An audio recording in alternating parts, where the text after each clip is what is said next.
GDP মানে কি? GDP আমি কিয় জানিব লাগে? আমি জানো যে এখন দেশৰ জিডিপি যদি বাঢ়ে আমি দেশখন উন্নতি হৈছে বুলি জানো, আৰু যদি জিডিপি কমি যায় সেই দেশখনৰ অৰ্থনীতি দুৰ্বল হৈছে বুলি আমি জানো। কিন্তু এই জিডিপি নো কি? আচলতে এই জিডিপিটো আজি আমি ভালকে বুজিম।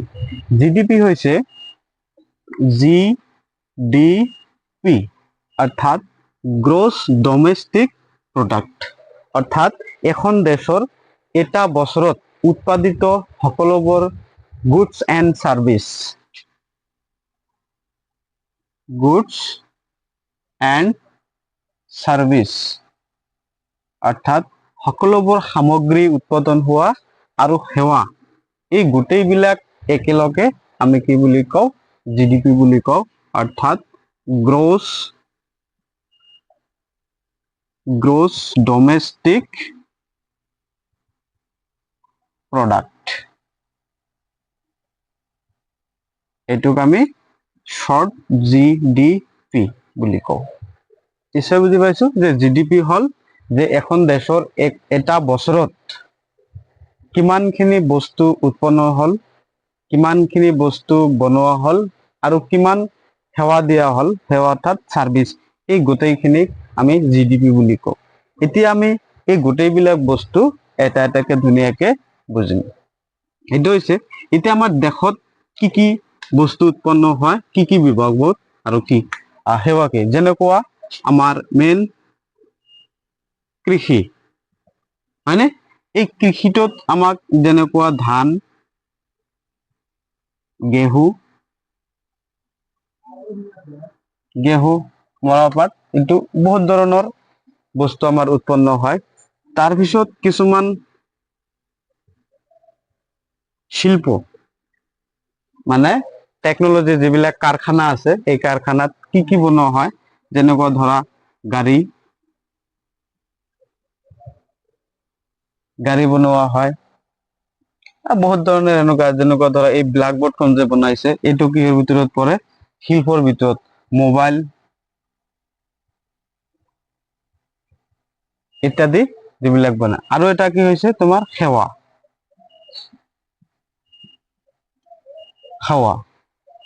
যেনেকুৱা ধৰা স্কুল, এইটো স্কুলত কি কৰে? এইটো সাৰ্ভিস হয়। এইটো টিচাৰ সকলে পঢ়ায়, ছাত্ৰ ছাত্ৰীক শিক্ষা দি আছে, আৰু সেই শিক্ষাৰ বিনিময়ত টিচাৰ সকলে কিবা এটা পাই আছে, মানে দৰমহা পাই আছে, এইটোক সাৰ্ভিস বুলি কোৱা হয়।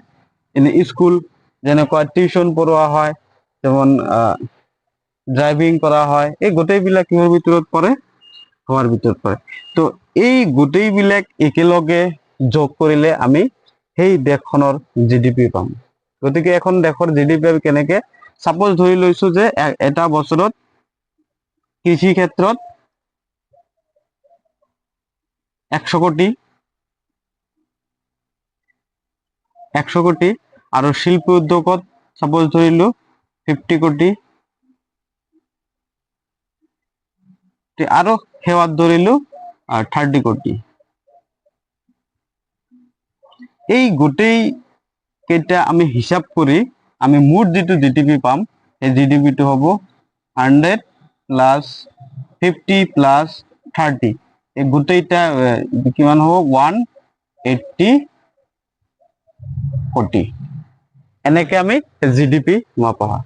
এতিয়া জিডিপিৰ ভিতৰত কিছুমান প্ৰকাৰ আছে, সেই প্ৰকাৰ কেইটা হৈছে types of GDP. Types of GDP, GDP তিনি প্ৰকাৰৰ, তেনেকুৱা প্ৰথমত 1 নম্বৰ নমিনেল জিডিপি, ঠিক আছে, জিডিপি। 2 নম্বৰ আৰু এটা হৈছে ৰিয়েল জিডিপি, আৰু এটা 3 নম্বৰত হৈছে পাৰ ক্যাপিটা, এটা পাৰ ক্যাপিটা জিডিপি। এই তিনি প্ৰকাৰৰ জিডিপি আছে আমাৰ ভাৰতবৰ্ষত। এনেকুৱা নমিনেল জিডিপিটো হৈছে যে যিকোনো বস্তুৰ বৰ্তমান যেটো দৰ মূল্য সেইটো হিসাব কৰি আমাৰ নমিনেল জিডিপি ধৰা হয়। আৰু ৰিয়েল জিডিপিটো হৈছে যেটো আপোনাৰ ইনফ্লেটেশন যেটো কোৱা হয়, মানে আগৰ যেটো দাম বাঢ়িছে সেইটো বাদ দি যেটো হিসাব কৰা হ'ব সেইটো হৈছে ৰিয়েল জিডিপি। আৰু পাৰ কেপিটা জিডিপিটো হৈছে যে এখন দেশৰ মুঠ জিডিপি ডিভাইডেড বাই সেই দেশখনৰ জনসংখ্যাৰে ডিভাইডেড কৰিলে যিটো পোৱা যাব সেইটো।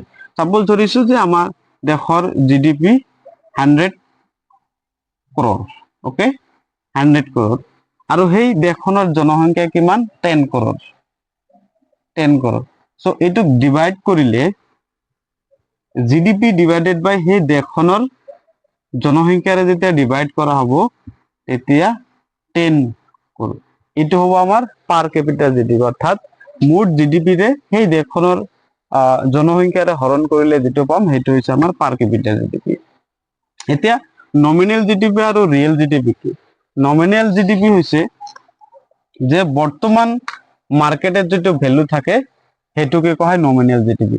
এতিয়া ধৰক যে এটা বছৰত আমি সাপোজ 1000টা গাড়ী উৎপন্ন হৈছিল, ঠিক আছে, 1000টা গাড়ী উৎপন্ন হৈছিল আৰু প্ৰতিটো গাড়ীৰ মূল্য আছিল suppose 5 lakh, 5 lakh.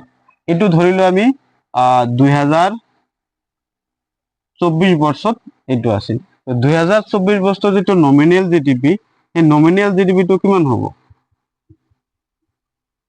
GDP nominal জিডিপিটো হ'ব আপোনাৰ 5 into 1000 equal to 5000 lakh, okay, এইটো হ'ব 5000 লাখ।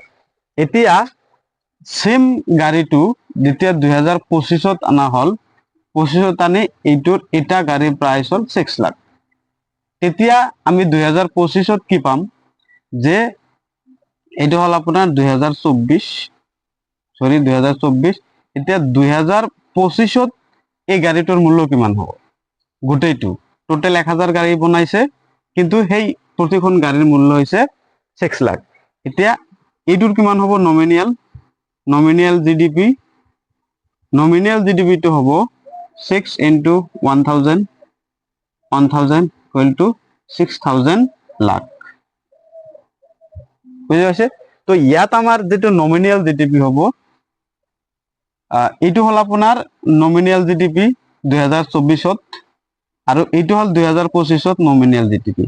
এতিয়া ইয়াৰ পৰা আমি যদি ৰিয়েল জিডিপিটো উলিয়াও, ৰিয়েল জিডিপিটো হ'ব এই যে মাজতে যে 5 লাখ আছিল তাৰ পিছত কি হৈছে 6 লাখ, মানে মাজত 1 লাখ বাঢ়িছে। গতিকে ইয়াৰ পৰা আমি ৰিয়েল যেটো জিডিপি পাম, ৰিয়েল জিডিপি হ'ব কিন্তু আমাৰ এইটো 5 লাখ হ'ব, এইটো নহব 6 লাখ নহব, এইটো আপোনাৰ নমিনেল জিডিপি ধৰা হ'ব, বুঝি পাইছে? তো ৰিয়েল জিডিপিটো হ'ব আমাৰ 5 লাখ, 5000 লাখ।